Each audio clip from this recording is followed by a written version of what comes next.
taxes and all that, I was taking home $800, so it wasn't too much money.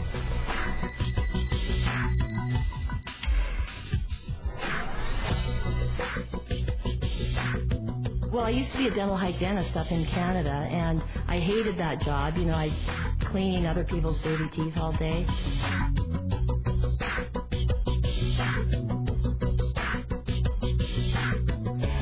I was really miserable. I was working anywhere from 70 to 75 hours a week, 6 to 7 days a week. I mean, practically every weekend. I don't really remember one weekend that I didn't work. I figured at any point in time throughout the day I was going to drop of a heart attack.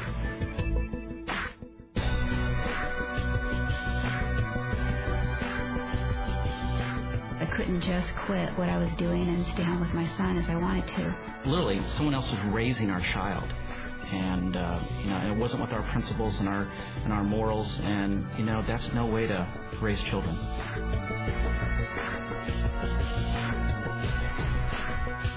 I had a coworker that was just awful, and I was just dreading going to work every day.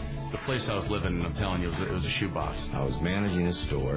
I had a lot of nice suits in the closet, no money in the bank. And as I looked 5 years down the road, everything looked pretty much the same.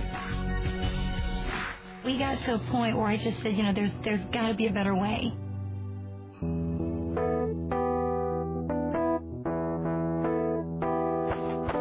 My dad was actually a house painter, still is, and he's been doing it for 30 years.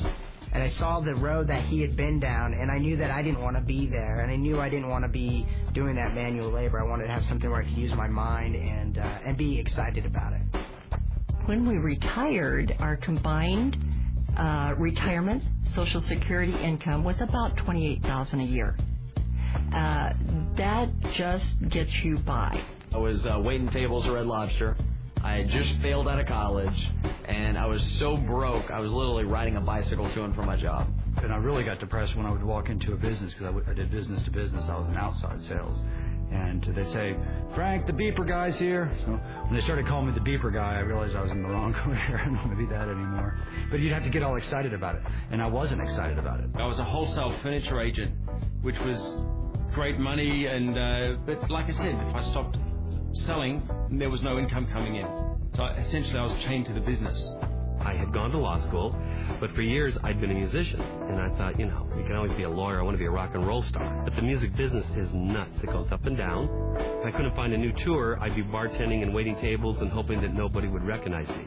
Corporate America consisted of 60 to 70-hour work weeks, training executive management to do a job that I was doing, getting underpaid. And as the company grew, I became more valuable, so it was a double-edged sword. The better I was at what I did, the more responsibility that was thrown on me, and there's only one me, and I was doing the job of 3 or 4 people. And it wasn't recognized. It was taken for granted. And that took a toll on my life. I didn't have a life. We had a great team going. I was building homes, and she was selling homes. The problem was I was building them during the day, and there was many, many times that she was out trying to sell, close a deal at night, so our paths very seldom crossed. I'd always planned on being successful and having to be able to retire. I always thought about that, but it didn't happen that way. I never have known anything else. I've never known any other type of options other than going to work and getting a paycheck in my other jobs. And when I came in here, I was blown away.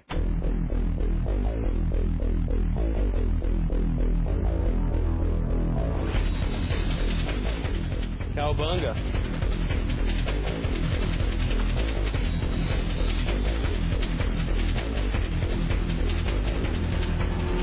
Big houses, great cars. For me, it's shoes. Today was Anthony's very first field trip, and I was there. If I wanted my boys to look very nice, I don't have to check the tag of the price, get my clothes, put in the cart. We're changing lives. We're making a difference in the world. We're making a difference in the world. We're doing good in the marketplace, and that's everything.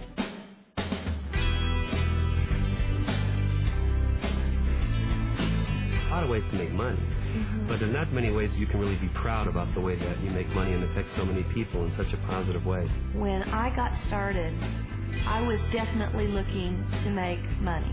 There's no question. I was not looking to change the world. I was looking to change my bank account.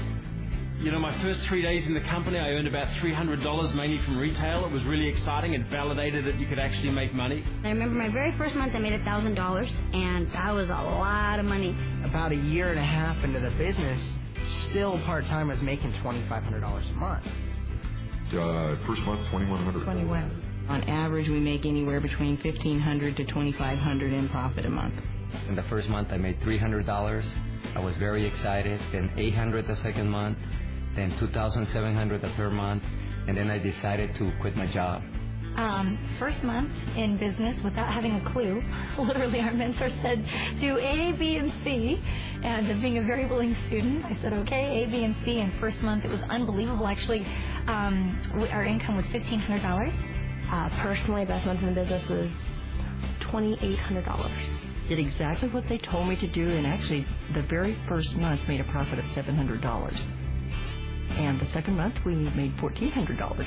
A year exactly after I started the business, my checks that month were $5,468.28. 2 months later, my check went up to $7,080, and that was the month I went on vacation and came back and got that $7,000 check. So it's been amazing. You know, the royalties grew 5 times in 5 months, and last month we hit about $16,000. And then when I got to 10,000, I thought, well, that wasn't so hard after all. Maybe I can get to 15, and I went from 15 to 20, and then to 30, and then even up to $40,000 a month. So it's just been amazing. A little over $25,000 a month. So I'm pretty excited. The first 9 months of really getting going, I had made $250,000.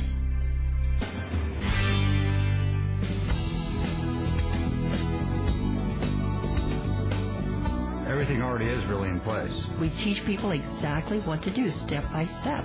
So it's not like traditional business where you're going to have to come up with the marketing plan. You're going to have to come up with the product line. You're going to have to figure out the manufacturing. None of that. It's literally, here's step number 1, here's step number 2, here's step number 3. So all you have to do is plug into the very extensive training program, start taking the first steps, which once you take the first step, that makes the next step easier. This is the perfect time and the right places and the right company. There's still people that say, you know, that's just too good to be true, but it's true. You know, I don't know what else to tell you.